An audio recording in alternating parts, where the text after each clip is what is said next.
Shaina Magdayaw, mas piniling tahimik ang love life. Steady lang, ika nga. Bakit nga ba? Tara't na't panoorin.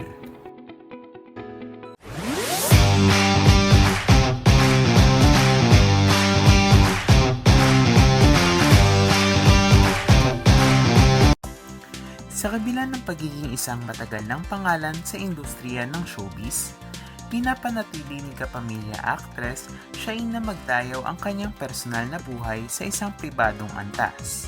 Kamakailan, muling napag-usapan ang kanyang love life. Ngunit, nananatiling matipid sa pagbibigay ng detalye ang aktres.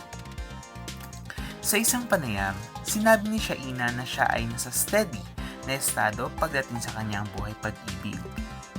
Steady lang naman ako. Steady, lagi masaya. Ganun lang lagi. Maganda namang tahimik lang ang buhay. Babalitaan ko na lang po kayo. Aniya sa isang ulat ng ABS-CBN News. Hindi ito ang unang pagkakataon na umiiwas si Shaina sa mga tanong tungkol sa kanyang love life.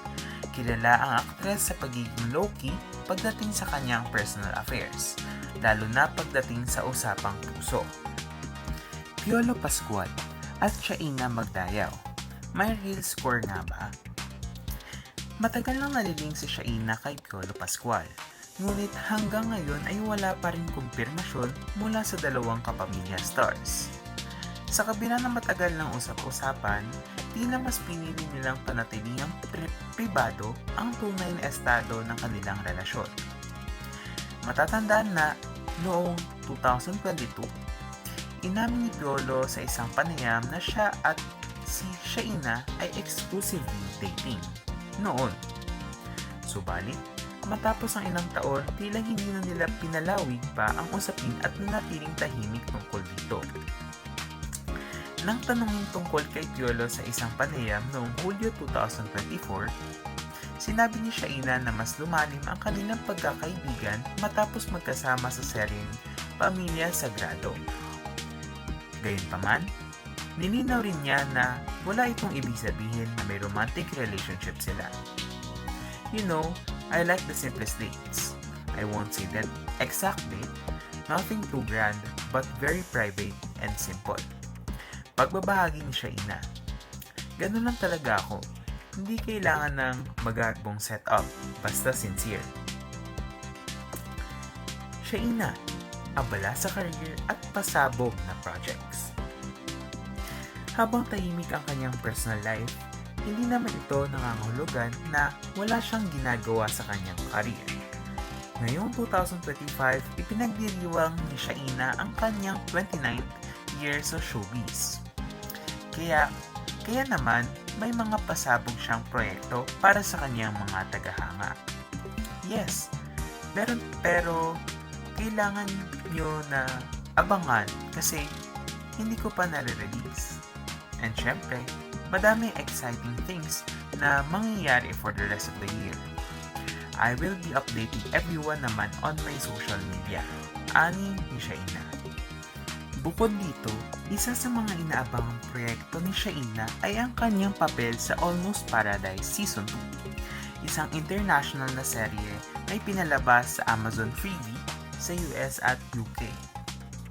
Bukod dito, nakatakda ring ipalabas ang kanyang pelikulang Strange Home na itinampok sa prestiyosyong Cannes Director Fortnight noong 2024. At, syempre, hindi lang dyan. Si Shaina din ay aktibo rin sa mga charity works.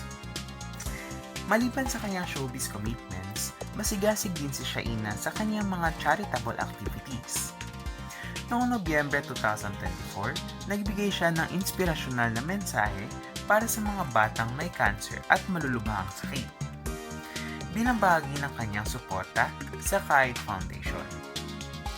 Plano rin niyang lumahok sa Strands of Hope, isang proyekto na naglalayong mapalikom ng buhok upang makagawa ng mga peluka or wigs para sa mga batang pasyente ng cancer. Masarap sa pakiramdam na makatulong sa iba, lalo na sa mga batang nangangailangan ng pag-asa at pagmamahal, anya. sa isang panayam. Ano ang next chapter para kay Shaina? Sa kabila ng patuloy na intrigang bumabalot sa kanyang love life, bilang mas nakatutok si Shaina sa kanyang career at advocacy work. Ano nga kaya ang susunod na kabanata sa buhay ng kapamilya actress? Magpapatuloy kaya ang kanyang low-key na approach sa dating o may surpresa ba siyang ihahayag sa publiko? At dyan nagtatapos ang ating chika for today. Ano kaya sa palagay nyo? Mag-comment lang dyan sa ilalim at huwag kalilimutang pindutin subscribe at bell button para lagi kayong ma-notify kapag nag-upload ako ng pinakabago at umaalad na chika. Pakipindot na din ang like at share button para marami pang ma-upload kagaya ng ganitong content. Yun lamang at paalam!